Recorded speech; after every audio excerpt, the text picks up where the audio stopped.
Hello.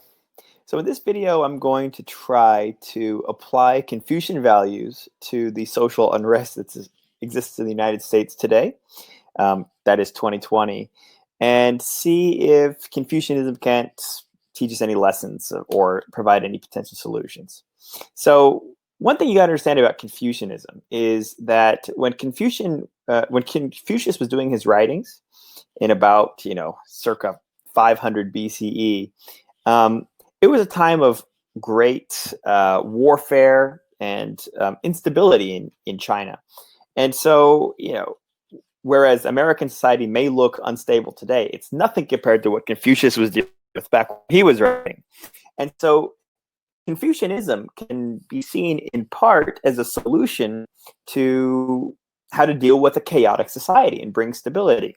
And Confucius's main idea was creating a more hierarchical and structured society that was based on certain principles of respect.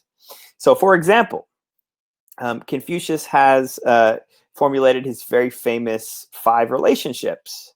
The 5 relationships being ruler to subject, father to son, husband to wife, elder brother to younger brother, and then friend to friend, or maybe older friend to younger friend.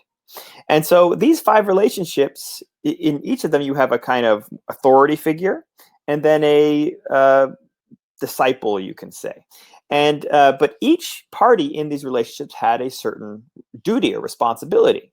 For example, let's take the dynamic of the ruler to the subject, which is kind of relevant to this disorder today when a lot of people are protesting against the police or against local governments or the federal government, right? So what are the obligations of a subject to a ruler? Well, a subject, in theory, a subject in this case would be a citizen of the United States,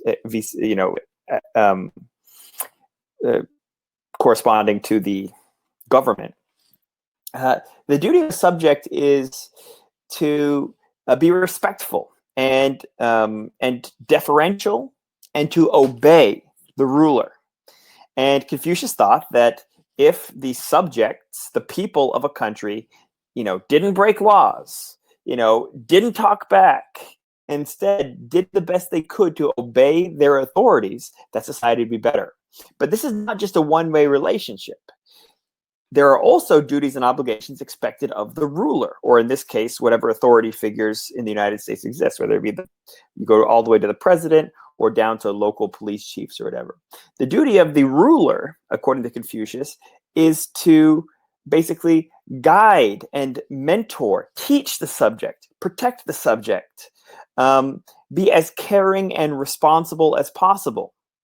And it's the same thing for the father to the son and the husband to the wife and the elder brother to the younger brother. So if the party with authority acts responsibly with the genuine best interests of the lower party in mind, and if the lower party here acts as a learner, as someone who wants to follow the rules being set because they know that those rules are there for a reason, it's for their own good, this is how a harmonious society would exist. And so what's the kind of lesson that Confucianism gives to modern American society? Well, both ends of the system appear to be broken, right? On the one hand, the authority figures are not, or at least many people believe, do not have the best interests of the citizens in mind, and sometimes do things that are abusive to certain groups of people or whatever. And so they need to clean up their act on their end and act like good kind of custodians of the people, right? Carrying out their what's in their best interests. And then on the other hand, the people should not engage in illegal activities and should basically obey the law.